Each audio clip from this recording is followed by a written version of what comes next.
¿Qué tal, escritores? ¿Cómo están? Y bienvenidos a un nuevo video en este canal. Hoy en realidad les voy a estar trayendo un webinar, un vivo que hice hace un tiempo y solamente lo hice para un grupo reducido de personas que se anotaron en ese momento. Hubo un espacio para preguntas y respuestas, pero dije, ¿por qué no compartirlo con el resto de la comunidad? Así que les voy a dejar a continuación con mi análisis del primer capítulo de Acotar. ¿Qué es lo que vamos a ver en este webinar? Vamos a ver el objetivo del primer capítulo, la exposición presentada del mundo fantástico, la importancia de la primera línea, el tono establecido, el gancho del primer capítulo, la estructura del primer capítulo y qué aprendimos de la protagonista.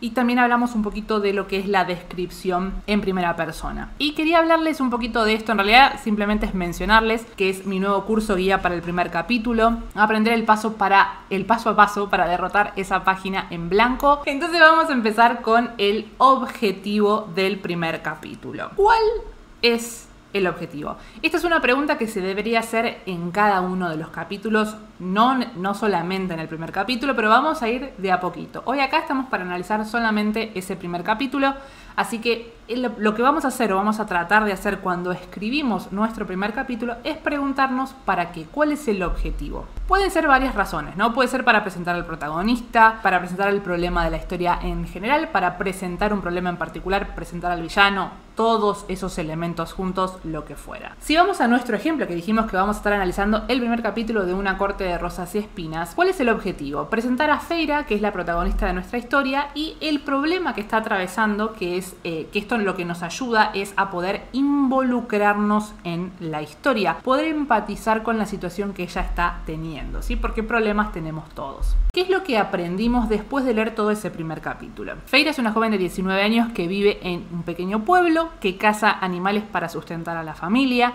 cuyo pasar económico es bastante difícil. Nos cuenta que la comida escasea y que necesita poder cazar algo porque duda que su padre y dos hermanas puedan pasar más días sin comer. Entonces aparece una criatura que duda si es un lobo o un inmortal. Finalmente lo termina matando. A esta altura aún no sabemos que la muerte de ese inmortal es lo que causará el comienzo de esta historia. Este vendría a ser como el resumen muy por arriba de lo que va a pasar en ese primer capítulo, que es algo en realidad que les súper recomiendo que hagan cuando estén escribiendo, que puedan resumir sus capítulos. Acá voy a estar citando un poquito a Mar Petrick, no sé si vieron la entrevista que hay en el canal con ella, y lo que ella decía básicamente es que lo que hacía es poder resumir sus capítulos, y si no es capaz de contar qué es lo que pasó en ese primer capítulo, es como que hay algo raro ahí que, ¿no? Como que lo deja como un poco medio de relleno, ¿no? Y ahora vamos a hablar de la exposición, porque sabemos que el tema de que nosotros tengamos una historia de fantasía tiene este inconveniente, que es lo que se llama como infodump, que es un verdadero problema que tenemos porque nosotros como que necesitamos contarle al lector de qué se trata el mundo, pero tenemos que tratar de hacerlo de una forma muy natural. Ahora les voy a contar un poquito cuáles fueron los puntos que yo vi en ese primer capítulo que a mí me parecieron que hablaba de la exposición, o sea que nos contaba un poco del mundo. Nos cuenta que existe una tierra de inmortales llamada Prythian, donde ningún ser humano se atrevería a entrar a menos que quiera morir. Los cazadores de la zona rezaban a sus dioses para nunca encontrarse con inmortales en los bosques. Feyre vive en esa aldea hace 8 años, a 2 días de viaje de la frontera de Prythian. Los vendedores ambulantes contaban historias sobre ataques en los bosques y en los pueblos fronterizos. En las canciones de cuna se contaba que los inmortales odiaban el hierro, que también hablaba de la madera de fresno, lo que hacía que la magia inmortal, la magia de curación de Prythian, fallase el tiempo suficiente para dar a un humano la posibilidad de asestar un golpe. Y hoy en día dice que casi no existen árboles de fresno porque los altos Fey los quemaron hace tiempo. ¿Qué les parece a ustedes esta exposición que les acabo, esta enumeración de cosas que está en este primer capítulo? ¿Les da la sensación que es como mucha información la que dio la autora o que está perfecto como viene? ¿Cuál es nuestro principal objetivo en este primer capítulo? Que lo vivo diciendo constantemente, y es enganchar al lector lo antes posible. Tenemos toda una novela entera para poder dejar datos sobre nuestro mundo fantástico o sobre la historia que vamos a desarrollar, ¿sí? ¿Cómo hace Sarah J. Maas para presentar toda esta información? Si bien nos cuenta algunos aspectos del mundo fantástico, en ningún momento perdemos de foco el objetivo del capítulo. que es presentar a nuestra protagonista y su problema, conseguir una presa para su familia y evitar que pasen hambre. Eso es lo que a nosotros nos importa. El primer capítulo se enfoca en Feyre cruzando un bosque para tratar de encontrar una presa y así llevar comida a su casa. Ese es el objetivo del primer capítulo. Entonces, ¿qué es lo que hace Sarah J. Maas? Teniendo en claro ese objetivo, podemos apoyarnos en él para poder ir brindando cierta información del mundo fantástico. ¿Qué pasa? Si al lector le contamos de más, aspectos que todavía no necesita saber, que no son relevantes, podemos perder su atención. Porque por ahí pensamos que necesita entender tal cosa, entonces se los digo en este momento. Si en ese momento no es efectivamente necesario que lo sepa, lo que va a pasar es como que o va a leerlo y no le va a prestar atención o se va a aburrir y no es una buena tendencia empezar con el lector aburrido, ¿ok?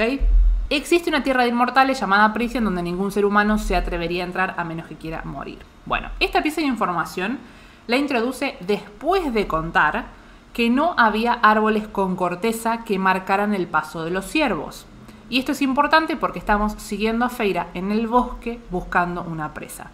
Entonces, ella razona que estos animales deberían estar cerca de aquellos árboles que sí tengan corteza de la que se alimentan. Cree que luego viajarían más al norte, pasando el territorio de los lobos, y tal vez llegaran a la tierra de los inmortales, que se llama Prisión, donde ningún... ¿sí? Se ve como que lo va medio que desarrollando, metiéndolo en la narración de lo que está pasando en ese momento. Los cazadores de la zona rezaban a sus dioses para nunca encontrarse con inmortales en los bosques. Esto además nos cuenta como un poquito más de religión, ¿no? Que habla de varios dioses. Y acá Feyre lo que comenta es que solo quedan unas horas de luz diurna y que regresar a casa en el bosque en medio de la noche es peligroso porque había rumores de seres extraños en la zona donde ella se encontraba. Entonces menciona que los cazadores, ¿sí?, estaban rezando, etc. Entonces, de vuelta, seguimos a la protagonista en esa situación que nos viene describiendo, ¿sí? Ella en el bosque persiguiendo a la presa. Feyre vive en una aldea hace 8 años, a 2 días de viaje de la frontera con Prisión. Entonces acá conocemos la ubicación, ¿sí? Y esto en realidad sigue un poquito lo que venía describiendo anteriormente. Esto ocupa más o menos casi un párrafo, pero hace foco de vuelta en los bosques, que es la zona en la que está Feyre cazando. Los vendedores ambulantes contaban historias sobre ataques en los bosques y en los pueblos fronterizos. Esta información pertenece de vuelta al mismo párrafo. En las canciones de cuna se contaba que que los inmortales odiaban el hierro. Bueno, justo cuando Feyre encuentra al ciervo, también avista a un lobo o a un inmortal, no está del todo segura, que está acechando a la misma presa. Entonces, seguimos conectados con el mismo objetivo. Y acá menciona que tiene 3 flechas. Una de ellas es de madera de fresno. Y ahí es cuando conecta primero con esta canción de cuna que habla de que los inmortales tienen, o sea, como que odian el hierro. Pero al mismo tiempo nos cuenta que la madera de fresno hace que la magia inmortal como que se ralentice y eso le dé como una ventaja a los seres humanos para asestar un golpe y así los inmortales como que no se curen inmediatamente, ¿no? Esto es importante porque nos da una pista de cuál es la debilidad de estos inmortales. Hoy en día casi no existen árboles de fresno porque los altos fey los quemaron hace tiempo, y acá de vuelta con el mismo párrafo, ella nos cuenta que nunca vio personalmente a esos árboles de fresno porque los altos fey les habían quemado, ¿sí? ¿Qué es lo que hace Sarah J. Maas? Nunca pierde de mira el objetivo de su capítulo. Y la información que provee sobre el mundo ficticio se apoya en el objetivo y es relevante para ese momento, ¿sí? A mí, digamos, esto es una cuestión de sensación, ¿ok? A mí no me pareció que era mucha información y coincido con uno de los chicos que dijo que obviamente depende, yo ahí les hice como el detalle, ¿no? Pero en la lectura se hace como que se diluye más. De hecho, creo que lo máximo que hay de mucha información es un párrafo, después son como una oración solamente. Pero bueno, lo que hace ella es enfocarse en ese objetivo. El objetivo de nuestro primer capítulo es mostrar una determinada situación, un determinado problema. Bueno, si yo necesito contar algo del argumento, del mundo en el que estoy viviendo, lo ideal sería apoyarnos en ese objetivo para no irnos por las ramas y tratar de evitar ese infodump que, a ver, no lo hacemos a propósito, pero nosotros creemos que el lector necesita saber ciertas cosas y por ahí sinceramente no lo necesita tanto. ¿Saben que a mí me fascina, me encantan las primeras líneas? Siempre trato de darle como un envión, un empuje a esas primeras líneas porque creo que se puede hacer mucho. Puede ser una gran aliada para contar nuestra historia. Y acá yo sugiero que le presten atención, sobre todo en el primer capítulo. Si lo pueden hacer en todos los capítulos, joya. Pero bueno, por lo menos en ese primer capítulo traten de buscar esa primera línea porque puede ayudarlos a evocar muchos aspectos de su historia. El bosque se había transformado en un laberinto de hielo y nieve. ¿Qué les parece, che? ¿Qué les parece? ¿Qué les evoca esto? Si quieren decirme palabras sueltas, si quieren decirme una sensación general, ¿qué les dice esta frase? El bosque se había transformado en un laberinto de hielo y de nieve. El bosque me da algo oscuro, solitario, coincido con algunos, un laberinto a una situación problemática que parece no tener salida, y el hielo y la nieve me genera frío, pero no solamente en el sentido literal de la palabra. Si nosotros pensamos en la situación de Feyre, que su familia está al borde de la inanición, que necesita encontrar una presa para llevar comida a su casa, que parece estar sola lidiando con ese problema porque ni su padre ni sus hermanas están haciendo algo, y que literalmente se encuentra en un bosque en medio del invierno intentando cazar animales, como que esa primera línea como que de alguna manera nos adelantó mucho de lo que empezamos a desarrollar en todo ese primer capítulo, ¿sí? Entonces podemos usar esa primera línea de manera simbólica, como en este caso, o para explicar el tono de nuestra historia. Que el tono es el siguiente tema que vamos a hablar aquí, ¿sí? O de qué se trata el tono de una historia, ¿no? Esto hace alusión a algún sentimiento general que nos provoca algo, ¿sí? Podemos usar objetos o la forma de describir los elementos para reforzar esa idea del tono que queremos lograr con nuestra historia, ¿sí? Si vamos a nuestro ejemplo, el título de la historia ya nos habla de algo complejo, porque nos menciona espinas, así que ya nos da como algo, ¿no?, peligroso, dolor, ¿no? Bueno. Además, en el primer capítulo estamos en medio de un bosque frío, donde nos muestra a esta protagonista que está prácticamente escuálida por la falta de comida. Todos estos elementos nos ayudan a ver cómo será el desarrollo de una historia. No es una relación entre dos personajes que se aman y que, bueno, van a resolver sus diferencias y van a estar juntos. Es como que nos está diciendo que va a ser una historia de amor un poco compleja, ¿sí? Y ni mencionar que en el primer capítulo tenemos ya la muerte de una criatura que, digamos, eso implica la carga oscura que va a tener esta historia, ¿sí? Ya nos anticipa desde el primer capítulo, ¿ok? Bien, dice que no entendió bien lo del tono. El tono básicamente habla de elementos, de situaciones, de formas de las que yo tengo de describir algo que evoca algo. Como habíamos hecho el ejemplo de esa primera línea, donde hablamos de el bosque, el laberinto, esas palabras a mí me evocan un sentimiento. Bueno, depende de cómo yo use esas palabras, cómo haga cierta descripción, es lo que va a determinar el tono de nuestra historia. Puede ser algo triste, algo melancólico, algo divertido, ¿sí? A eso me refiero. El gancho del primer capítulo es otra de las cosas a tener en cuenta cuando escribimos nuestro primer capítulo. Debemos tener en mente un gancho para que el lector siga leyendo nuestra historia. Entonces, un gancho puede ser alguna situación que deje al lector dudando o con una sensación incómoda, como sabiendo que algo más viene, ¿sí? Este gancho, digamos, ustedes, después hay una de las preguntas que me hicieron que no me quiero adelantar, pero este gancho puede ser simplemente alguna situación, como digo acá, que lo deje algo dudando, o podrían llegar a usar el evento desencadenante, pero lo voy a hablar hacia el final, ¿sí? La duda que tuvo Feyre respecto al animal nos deja incómodos, ¿sí? Porque más de una vez menciona lo peligroso que son los inmortales.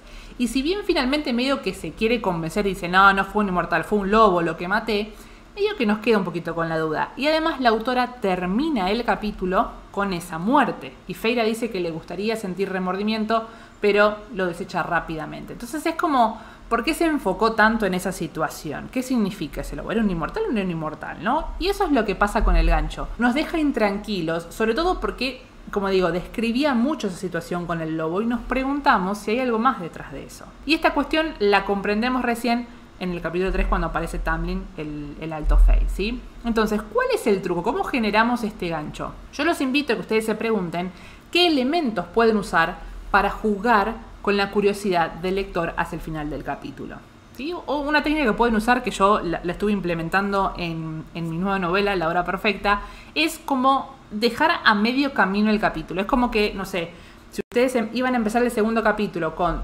determinada situación, agarrar no sé, la primera partecita, el primer párrafo de ese segundo capítulo y ponerlo en el primero, medio como dejándolo a la mitad, medio para que uno tenga que seguir leyendo hacia el siguiente, ¿sí? Pero la idea es como dejarlo queriendo un poco más. Vamos a hablar un poquito entonces de lo que es la estructura, ¿sí? La estructura, saben que para mí, desde que yo más o menos empecé a entender cuáles son los elementos claves de la historia, me ayudó muchísimo a entender mejor cómo planificar mis novelas, ¿sí? Idealmente, cada capítulo debería tener su propia estructura de los 3 actos, ¿sí?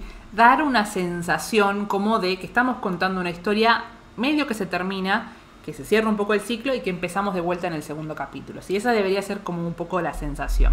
Entonces, ¿cómo pensaríamos la estructura de este primer capítulo? Vamos a presentar el problema.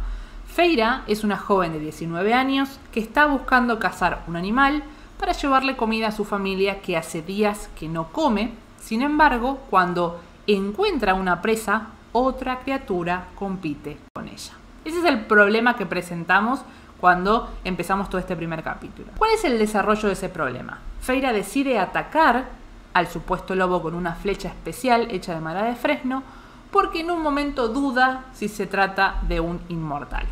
Y por último, la solución del problema, Feyre termina matando al lobo y llevándose lo que queda de la presa a la casa, ¿sí? Entonces, acá como ven, tuvimos los 3 actos. Leímos una especie de historia corta en ese primer capítulo. Pero nos deja con algunas dudas, claramente, no es que podemos terminar ahí la historia, ¿no? Entonces, ¿era realmente un lobo?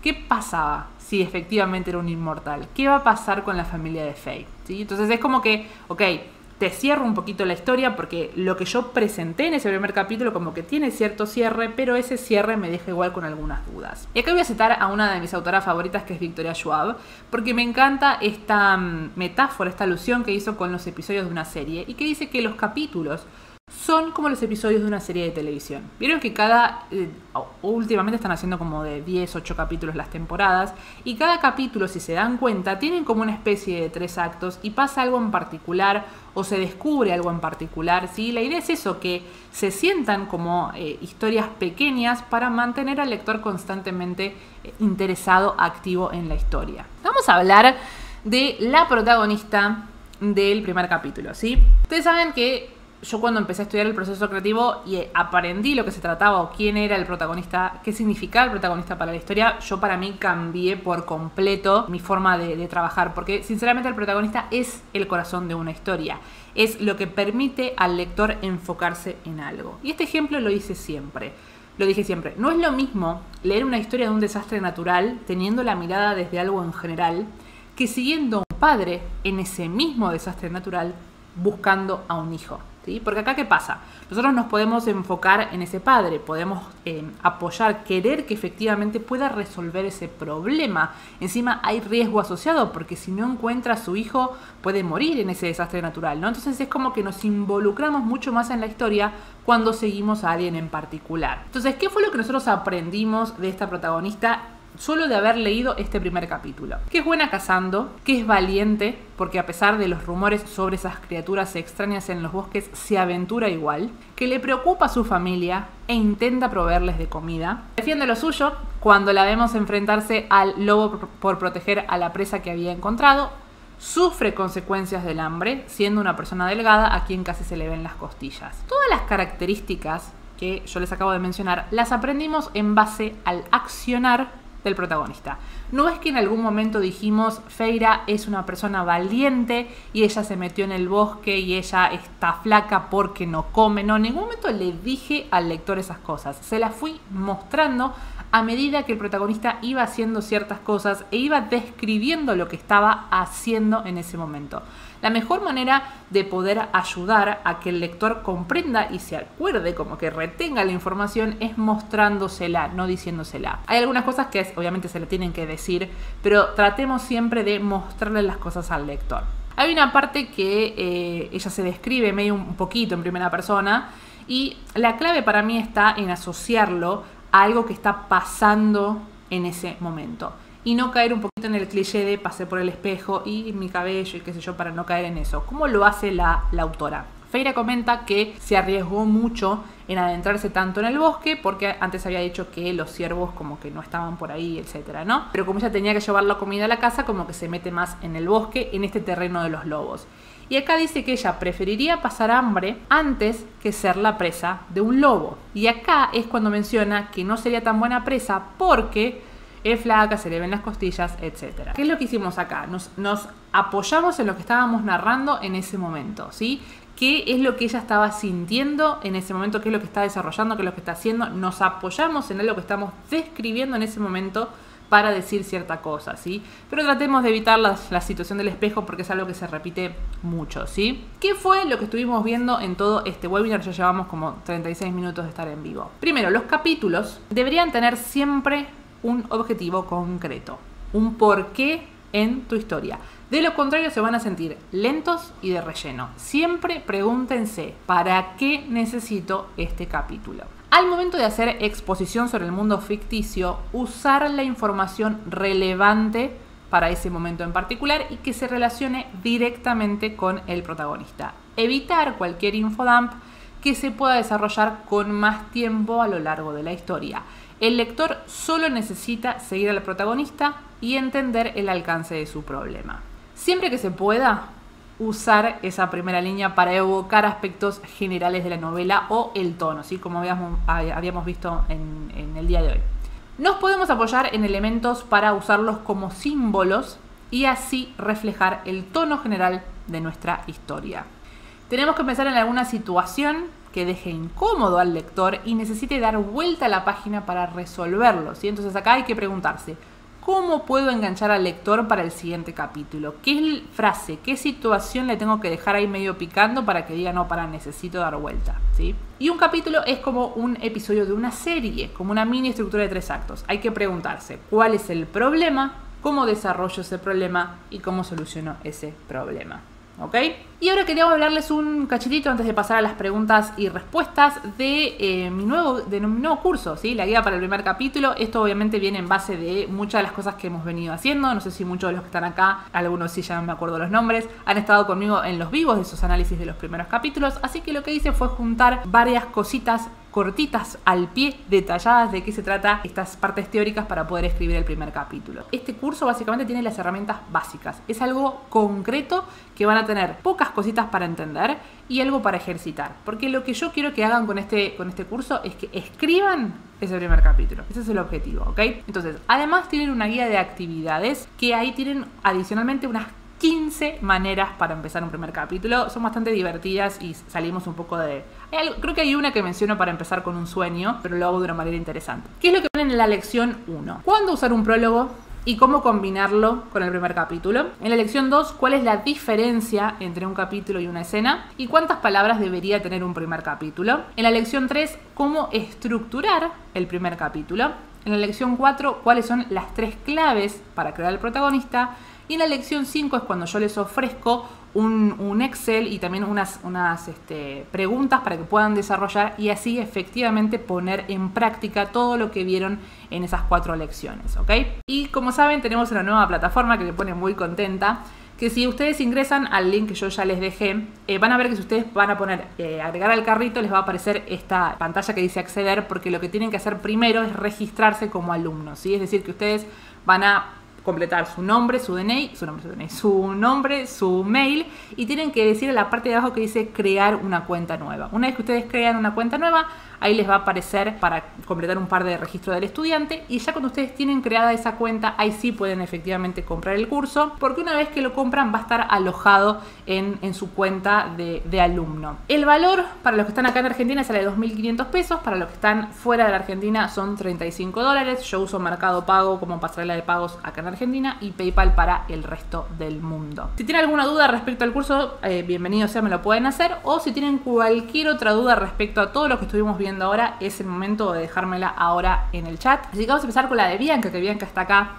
que dice si recomienda que el evento desencadenante se ubique en el primer capítulo o no es necesario para enganchar al lector. Vamos a empezar primero por decir qué es el evento desencadenante. El evento desencadenante es la situación en la que dejamos al protagonista o le presentamos al protagonista una situación en la que va a tener que tomar una decisión. ¿Me quedo donde estoy, que sería su mundo normal, o me avanzo o me lanzo a lo desconocido y esto va a ser el desarrollo del segundo acto. Por eso es que se supone que el evento desencadenante se ubica más que nada hacia el final del primer acto. Pero eso no es, digamos, no es una regla. De hecho, vamos a hacer un caso bastante concreto. Los Juegos del Hambre, en el primer capítulo, tiene el evento desencadenante ahí.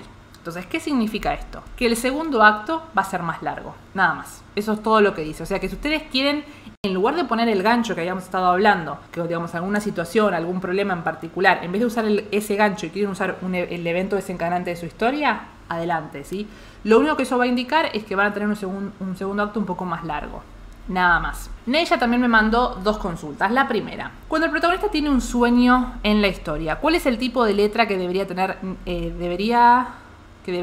¿Negrita o cursiva? ¿O de qué manera podría escribirse? Estaría bien iniciar el primer capítulo con un sueño. Ella, creo que otra más, me hizo alguna pregunta que más tiene que ver con, no sé, la ortografía o la corrección de estilo, que eso yo no lo sé, porque de hecho, no sé si ustedes saben, todos mis libros siempre se los mandé a una correctora. Recién ahora, con la obra perfecta, no lo hice, pero es por una cuestión presupuestaria. Pero bueno, así que hay ciertas cosas que no les puedo responder porque sinceramente no lo sé. Así que yo, Nadia, como lo escribiría, sí lo pondría en cursiva, no sé si en negrita, en cursiva sí, salvo que sea algo demasiado largo, pero más que nada porque me parece a mí que poner como mucho texto en cursiva como que dificulta la lectura, más que nada por eso. O tal vez depende, si yo no quiero como demostrarle mucho al lector que estoy narrando un sueño, no lo pongo en cursiva y lo pongo normalmente como una narración, ¿sí? Creo que eso depende de lo que el escritor quiera lograr. Y después me pregunta si al escribir una historia que ya sea de 2 o 5 libros, al final de la historia de cada libro es conveniente poner continuará para que el lector pueda saber que habrá un siguiente libro.